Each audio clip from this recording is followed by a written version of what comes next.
What if the most intense connection you've ever felt wasn't love at all, but a psychological pattern designed to pull you in before you even realized what was happening, because it didn't arrive with cruelty or control or obvious red flags? It arrived with attention, warmth, affection, words that made you feel chosen, special, understood in a way that felt rare, and maybe even healing. And if this already feels familiar, stay with me, because the truth about love bombing isn't something you notice in the beginning. It's something you only recognize once you're already emotionally inside it. Love bombing doesn't start with pain. It starts with intensity, sudden closeness, constant messages, compliments that feel almost too accurate, a sense that this person sees you completely even though they've only known you for a short time, and your mind tries to keep up by telling you this must be real because it feels so strong. But psychology explains that when affection comes too fast, your nervous system doesn't register it as danger. It registers it as safety, reward, connection. Your brain releases dopamine and oxytocin, the chemicals responsible for bonding, trust, and emotional attachment. And that's why everything feels amplified. Your thoughts revolve around them. Their attention feels like oxygen, and you don't question the speed because it feels good to finally feel seen. But love bombing isn't about love growing naturally over time. It's about overwhelming emotional input before trust has a chance to form. And the reason this matters is because anything built faster than your emotional system can process creates imbalance. Because while you're bonding, you're not observing. While you're opening up, you're not assessing. And while you're investing emotionally, the dynamic is quietly shifting underneath. This is where the pattern begins, because once your brain associates this person with validation and emotional reward, the intensity changes. Not suddenly, not dramatically, but subtly. Texts become inconsistent, affection becomes conditional, warmth turns into distance, and instead of leaving, you try harder, because your nervous system remembers how it felt in the beginning and wants it back.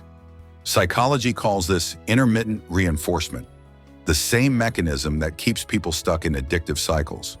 Because when reward becomes unpredictable, the brain becomes more focused, more anxious, more attached. You start replaying conversations, questioning your behavior, wondering what you did wrong, not realizing that nothing is wrong with you. The pattern requires you to doubt yourself in order to work. Love bombing often transforms into control without ever announcing itself. Approval becomes a reward.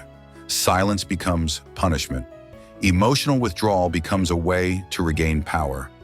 And because the relationship started with so much closeness, the absence feels unbearable.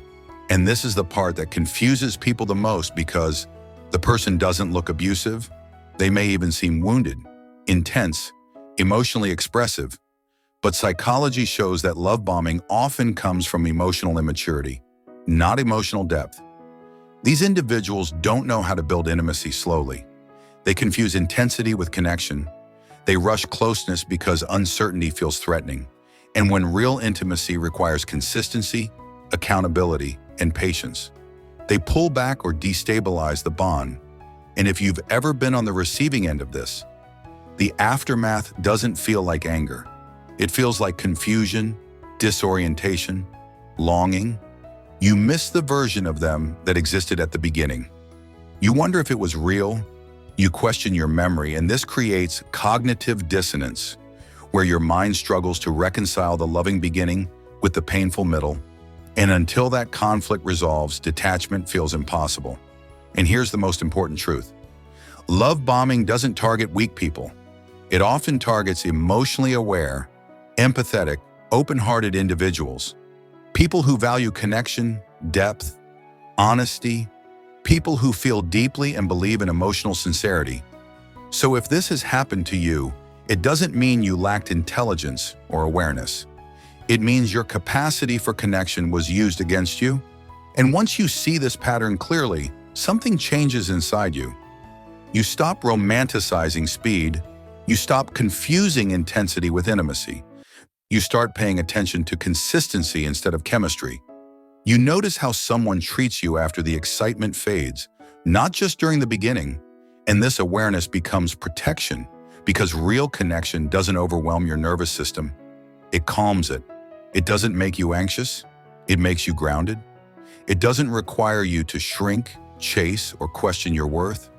And if you're listening to this and realizing that you now move slower, ask more questions. Need stability before attachment. That doesn't mean you became cold. It means explanation resonated with you. If it felt like someone finally put words to something you experienced but never fully understood, take a moment to acknowledge that clarity is the first step toward emotional safety. And if you know someone who might be stuck in this pattern right now, share this with them, because sometimes understanding what's happening is what finally breaks the cycle. And if you want more psychology content that helps you recognize hidden patterns before they cost you your peace, make sure you like this video, subscribe to the channel, and stay here, because this space isn't about fear, it's about awareness. And awareness is what gives you your power back.